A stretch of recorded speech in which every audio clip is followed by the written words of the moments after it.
بسم الله الرحمن الرحيم. وعن عائشة رضي الله عنها أن رسول الله صلى الله عليه وسلم بعث رجلا على سرية فكان يقرأ لأصحابه في صلاتهم فيختم بقل هو الله أحد. فلما رجعوا ذكروا ذلك لرسول الله صلى الله عليه وسلم فقال سألوه لأي شيء يصنع ذلك فسألوه فقال لأنها صفة الرحمن فأنا أحب أن أقرأ بها. فقال رسول الله صلى الله عليه وسلم أخبروه أن الله تعالى يحبه. حضرت عائشہ صدیقہ رضی اللہ تعالیٰ عنہا سے روایت فرماتی ہیں کہ بے شک نبی کریم صلی اللہ علیہ وسلم نے ایک صحابی کو لشکر کے اوپر امیر بنا کر بھیجا.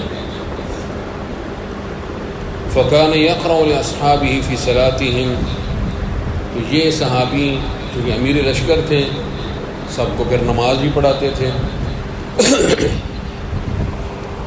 اور نماز کے آخر میں یعنی آخری رکعت میں وہ جو ختم کرتے تو پھر قل هو اللہ احد پڑھتے تھے.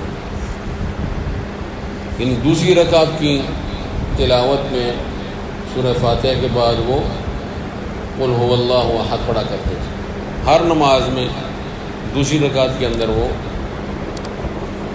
اب جاری نمازوں میں انہیں پتہ لگتا تھا، جاری نمازوں میں دوسری رکعت میں جو سورت پڑھتے تھے وہ سورہ اخلاص قل هو اللہ احد. فلما رجعوا، جب یہ حضرات واپس آئے، ذکروا ذالک لرسول اللہ صلی اللہ علیہ وسلم، تو آپ صلی اللہ علیہ وسلم کے سامنے ان حضرات نے اس بات کا تذکرہ کیا جی یہ نماز اس طرح ہمیں پڑھاتے تھے کہ دوسری رکعت کے اندر، ہر نماز میں دوسری رکعت کے اندر قل هو اللہ احد پڑھتے تھے.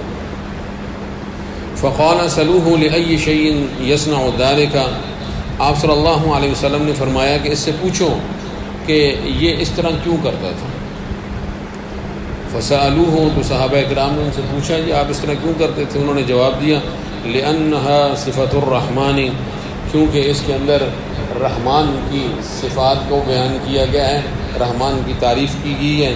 فأنا أحب أن أقرأ بها، تو میں اس بات کو پسند کرتا ہوں کہ میں اس سورت کو تلاوت کروں، میں اس سورت کو تلاوت کرنا پسند کرتا ہوں، مجھے اس سورت سے محبت ہے.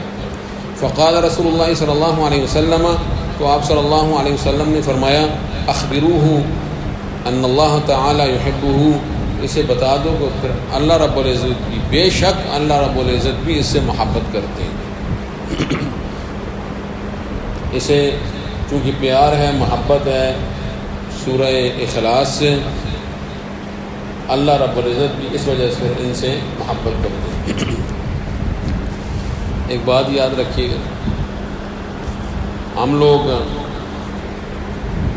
عموماً، میں نے حضرات کو خود انہیں کو بتایا اس لیے بیان کر رہا ہوں کہ وہ نا ہر رکعت کے اندر، نماز کی رکعت میں قل هو اللہ احد پڑھ دیتے ہیں. نماز چھوٹی صورت ہونے کی وجہ سے، آسانی کی وجہ سے اور صورت نہیں پڑھتے، تو یہی پڑھتے رہتے ہیں. یہ اس طرح کرنا اپنی آسانی کے لیے یہ مناسب نہیں ہے. ہر رکعت کے اندر اسی کو پڑھتے رہنا.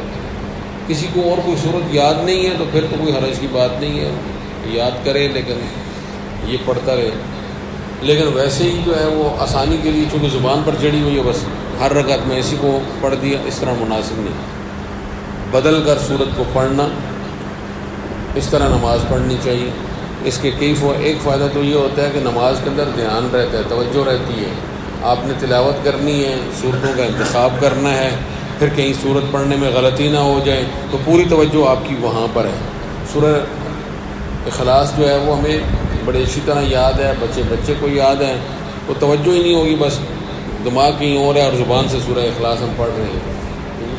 ٹھیک ہے. ان صحابی کی خصوصیت کہ یہ ہر رکعت میں نہیں پڑھتے تھے بلکہ دوسری رکعت کے اندر سورت کی جگہ پر ہی باقی اور کوئی سورت پڑھنے کی وجہ سورہ اخلاص سے پڑھتے تھے. یہ مطلب تھا کہ وہ اپنی نماز کے اختتام پر، اختتام سے مراد یہ ہے کہ قرات کی پہلی 2 رکعتیں ہوتی ہیں نا، تو دوسری رکعت کی قرات میں سورہ اخلاص پڑھتے تھے. تو یہ بھی جو ہے اگر کوئی اس سے دلیل پکڑتا ہے تو یہ بھی دوسری رکعت کے اندر جو ہے وہ اس کو پڑھتے تھے، اسے پہلی رکعت میں کوئی اور سورت پڑھتے تھے، تو بدل کر یہ بھی پڑھتے تھے. تو لہٰذا ٹھیک ہے انسان جو ہے وہ اپنی نمازوں کے اندر زیادہ سورہ اخلاص کو رکھ لے، لیکن صورتیں بہرحال بدل کر پڑھیں. اور فی زمانہ جو ہے وہ نمازوں کے اندر دھیان جو ہے نا وہ ختم ہی ہو چکا ہے. تو نماز کے اندر دھیان کو، توجہ کو برقرار رکھنے کے لیے یہ بہت ضروری ہے کہ کچھ نہ کچھ انسان قرآن کا حصہ جو ہے، کوئی صورت جو ہے وہ نئی یاد کرتا رہے، سناتا رہے، پھر اس کو نمازوں میں پڑھتا رہے. اس کی وجہ سے اس کا دھیان جو ہے وہ نماز کے اندر رہے گا.